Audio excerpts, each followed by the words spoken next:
Hi, Caleb from Brownells here, and in today's video we're going to be talking about something that's often overlooked almost every time, and that is slings.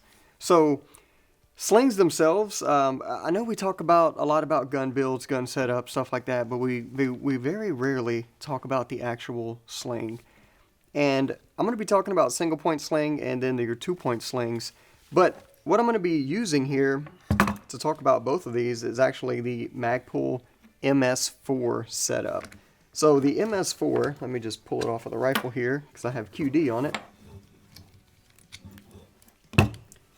Your Magpul MS4 is essentially just your MS1 sling, which the MS1 sling is a standard 2-point sling. So it's from the front here all the way down to this last buckle. That's your MS1. And then the MS4 attachment is this little piece on the back here that has these two QDs on it, as well as, whatever attachment method you get it with here, which in this case is a QD. And you can see it says right on the tag MS4. And then up here, even though you buy this as a MS4, on the front tag it says MS1. So if you own a MS1 sling, which is the standard 2-point sling, which, let me get into nomenclature here too. So 2-point sling means it attaches at 2 points on the gun, right? So you have 1 point up front, another point somewhere on the back. A single point sling, it attaches to 1 point on the gun. Usually, right around your castle nut area is where you'll typically see those attached. And then a 3-point sling is just a whole weird thing in general. I'll get into that in a little bit. But what I was saying before, if you buy a MS1 sling, which is your standard 2-point sling, and you want to convert it to a MS4, Magpul sells this little MS4 piece separately, so you could potentially convert one to the other if you wanted to. Like if I were to take this piece off, it would just be a standard MS1 sling, if that makes sense. So pretty straightforward there. And to kind of go over what a 3-point sling is, we're not really going to cover it in this video because I think they're terrible. But basically they attach to the front of the gun and to the back of the gun.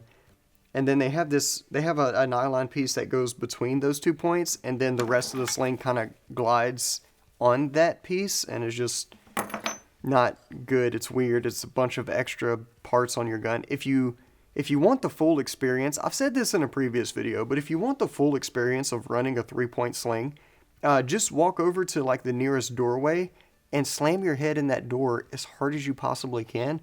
And that's what using a 3-point sling's like. Okay, so we don't need to talk about that anymore. Let's talk about setting up and running a 2-point sling. Now, I'm going to be doing all of this as a lefty. So literally, if you're a normal person out there, which is your right-handed people, just do the exact opposite. Just mirror it. So everything applies exactly the same, just mirrored. So, and when I say mirrored, I mean, I'll just show you right now. So with this, I'm going to attach my front attachment on the right side of the gun. So if you're a right-handed shooter, that would be the left side of the gun. Makes sense? Okay. So my front attachment, I usually, for most rifle setups, I like to attach mine kind of right in the middle of the handguard, which is about 4 to 5 inches, roughly, in front of my receiver. If I'm using a rifle with a longer barrel, like a DMR type setup, so like 18-inch barrel, I'll stretch that out and attach it a little bit closer to the muzzle end, and I'll explain why I do that here shortly. But this is your standard, configuration here because this is a 13.9 barrel, so this is a pretty average length carbine. All right, so I attach my front on the right-hand side, and then on the rear, even though there's a QD swivel or QD stud on that same side, I'm actually going to go around and do the opposite side. And let me show you what that looks like, and then I will show you why I did that. So, being careful not to tangle up my sling here, run it nice and straight, take my QD attachment, and plug it into the opposite side of my front end. Now, the reason I do that is because when I sling my rifle, or carbine in this case, and I have it on me, when I want to use it, I just pull it up, present it right into my shoulder cup, and when I do that, I'm going to turn this way so you can see here. When I do that, the sling just glides naturally over my shoulder and is not in the way at all whenever I'm using it. Now, if I were to attach it on the same side, like when I had it this way, I didn't feel the sling at all, even on there. If I attach it on the rear as the same side as the front, when I present it, I can feel it right there. That piece, this metal piece, this MS4 attachment piece, is digging into my collarbone, and I can't get my stock into my shoulder cup properly, and it's preventing me from getting a good presentation of the actual firearm. So that's why we attach it on the opposite side for this type of sling carry. Now, obviously, like hunting rifles and things like that's different because we typically don't carry it in front of us. We carry it on our back over our shoulder, right? So with your standard carbine setup, this is definitely the best way to do it. Now, there's people out there that will also utilize a QD attachment right down here, and they'll plug in right there. So essentially your front point's here and your rear point is back here somewhere, and that's an okay way to do it too. One advantage that kind of offers here is if you're transitioning from your one shoulder, so if you're transitioning from one shoulder to the other, I have to make that a little looser, it gives you the ability, and this is also a kind of a terrible way to do it, and I'll explain why I don't do it this way, but it offers you more versatility than if you're mounted back here. But with that being said, one really good thing about this sling is that you can run it back here, and then let's say you're getting into a situation where you know you're going to need to do some shoulder transitions. You can actually just convert it to a single point, because that's where single point slings really shine, is being able to transition from shoulder to shoulder, but you do lose some of that firearm retention because it flops around a little more. Because like right now, this thing's on me, right? It's good to go. But if I wanted to convert to a single point, all I need to do is take my rear attachment piece here. I'm actually going to take that, plug it into the rear of the firearm, take my front piece, come in, and plug it right there. And now I am at a single point sling. Now, as you can see, my muzzle is free to do a lot of other crazy stuff, which isn't always the ideal situation. So I have less retention on this gun right now, or especially the muzzle end of the firearm right now. But with that being said, it is easy to transition from right shoulder to left shoulder. You see how much faster that was, right? So that's where single point slings really shine. And I'll just kind of pull this gun off here.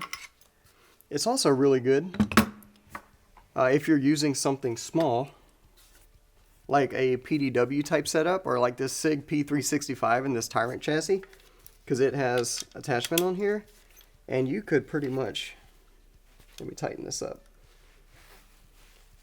You could obviously conceal this thing underneath a jacket. Like this would be really, really cool type setup. And obviously with this, you do have a brace on here, and it's pretty easy to transition from shoulder to shoulder with this as well. So this is also another really good option for a single point sling. And it's also great if you're doing something like, let's say you have a breaching shotgun, like a short barrel shotgun or something like that. You could throw one of these on a single point sling as well. Now, as I mentioned before, single point slings aren't really ideal, especially if you're doing a lot of like running and moving and stuff, and you have to be hands-free, or if you have a handgun and you're trying to do all those movements, because my muzzle end is just absolutely swinging around like crazy. It's going to be bumping into a bunch of stuff. If you try running like this, it will hurt your knees because you're going to be kneeing the heck out of this gun. So it's really, the best use case for it is really with shorter firearms. So like if you have an SBR that's pretty dang short, single point sling's a great option for that. Or if as I mentioned before, if you just need to go hands-free and do something, you can just kind of throw the gun out the way and do whatever you need to do with a single point sling. And I will say that you could always, if you're using a 2-point sling, you could throw the gun onto your back. Like, I'll demonstrate that real quick here. I'll just reconnect the back end.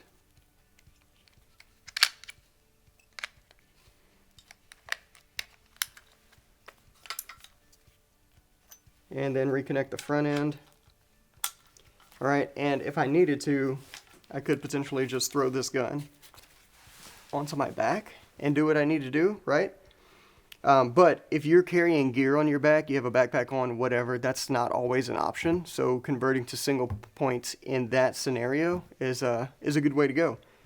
Also, another reason, and I'll just end on this note, another reason I like to connect back here is because, like, for example, when I threw this gun onto my back to go, you know, like have my hands free, my buttstock is right up here, kind of close to my belt line, right? So that's a really, really good situation to be in for firearm retention.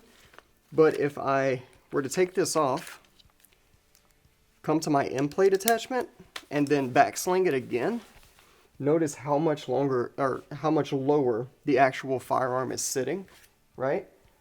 So that's kind of why I prefer, in most cases, to connect back here. But as I mentioned before, there's no one best sling attachment method for every scenario. It's just a most of the time type setup. So with all that being said, it is situational dependent and firearm dependent, right? Depending on what you're doing with the firearm and what type of firearm you have determines how you're going to set your sling up. So this video was mainly just to kind of showcase this Magpul MS4 sling, because I think it's great for this. It's kind of a do-all sling. And to give you some ideas on how to set up your firearm based on what you're doing and what firearm you have. Don't let somebody tell you this is the only way you should be running your sling, because it all depends on you. It also depends on the gear you're using, as we mentioned before, like backpacks and stuff like that. And when you're fitting for your sling, make sure you're fitting with the gear you're going to be wearing on, right? So right now I have this rifle set up. It's a little loose on the tightest setting, but that's because most of the time when I'm using this, I'm using a plate carrier. So it's fitted for a plate carrier. And if you want to know how to set up your MS4 sling, I'll show you real quick, because a lot of this actually applies to a lot of other slings out there on the market too. But when you get the sling in the package, it's going to come set up very similar to this right here.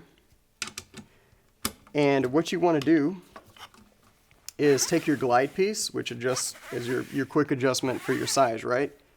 You're going to want to tighten that all the way down. And then I'll plug my rear slot in. Now, notice on the back end you have a buckle here and a tri-glide here and a tri-glide here. What I like to do is to take my middle tri-glide, pull the sling out of it completely, so you just have this little gliding piece here. And I like to slide that all the way forward. And then on the back end, what I actually like to do is pull the sling out and loosen it. And then what you're going to want to do is adjust the actual tightness of it, right? So I know mine needs to be about right there for what I'm doing, or my size, right? But that's all going to depend on you and what gear you're wearing. So try different tightness settings, throw the gun on, and adjust, make it tighter, make it looser if you need to, because this extra piece here is how you make it tighter or more loose. So whenever I'm at a point where I know, okay, this is good, this is how it needs to be, and to get to that point, obviously you just need to sling the gun, right? Okay. So once I'm there, I'll take my back tri-glide. I've seen some people run it all the way up right here, but if you put it right here, it's going to be near your collarbone, right up in that shoulder area. But also, more importantly, it's going to be right up in your, if you're wearing a plate carrier or chest rig or whatever, it's going to be right in that strap area. And it's a potential snag hazard. And it's not a big one. You'll just feel it catch for a second, and you know, it'll be over. It's not going to snag and hang things up, or at least it shouldn't. But what we're going to do is just move it, I don't know, maybe 4 to 5 inches away from the MS4 piece. Or if you're using, you know, a sling of whatever brand, still the same spot will be pretty good. And then I'll take my front piece, and if you look, I have a lot of extra left over, right? So I'm going to run my tri-glide all the way up, then I'm going to run this through, and then I'm going to end up with something like this. And I probably actually, looks like I made it a lot tighter while I was messing around with it showing y'all, but that's okay. Let me actually try it on real quick here and see, because we're probably way too tight now. Actually, no, that's, well, yeah, that is a little tight. I'm going to loosen that real quick. Alright, so I had this on the tightest setting. I realized it was too tight for me, so all I'm going to do is feed some of that through here.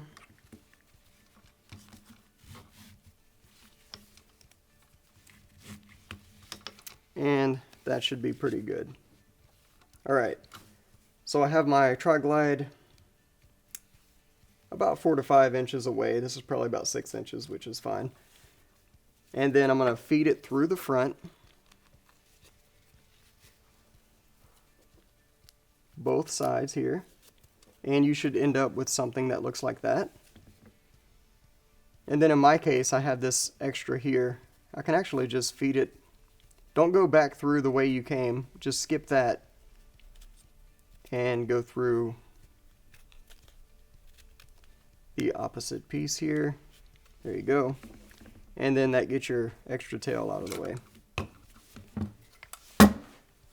Now, when I'm on the tightest setting, I want to be able to pull it away from my chest just slightly. You know, there's have a little bit of a gap there. And as I mentioned, this is set up to be used with my plate carrier, so that's why it may look excessive. So try it on with your plate carrier. Make sure you have what you don't want to do. You want to be able to pull it all the way tight and then throw it onto your back. All right, if you can't do that, then you need to make it a little bit looser until you can comfortably throw it onto your back. And that's really the best way to go about it. And people will give you different like inch measurements and stuff. That all depends on your body type. Don't go by that. Go by whether or not you can comfortably throw it on your back if you need to. And the key word here is comfortable. Do what's comfortable for you. So obviously like this, it's a little hard to get into my shoulder cup because the full tight setting should be your retention setting, okay? So my actual operation setting, so like whenever I'm using the gun, is going to be about probably halfway. So now I can comfortably present the firearm if I need to and do whatever I need to do. And then if I, whatever situation calls for it, I need to have the gun even looser, I can go full loose with it. Okay, so that was a lot of information there. This video is going to be chaptered out, so feel free to jump around if you need to. And don't forget to hit the pause button if you just need a second to digest some of the information. But with that being said, if you have any questions, comments, anything to add to it, because I know I didn't cover everything, feel free to post it down below for everyone else to get that information. And if you haven't already, go ahead and hit that like and subscribe button. And if you need help with anything for any reason ever, feel free to give us a call on the tech line. We'll be happy to help you out. Thanks for joining us, and we'll see you next time.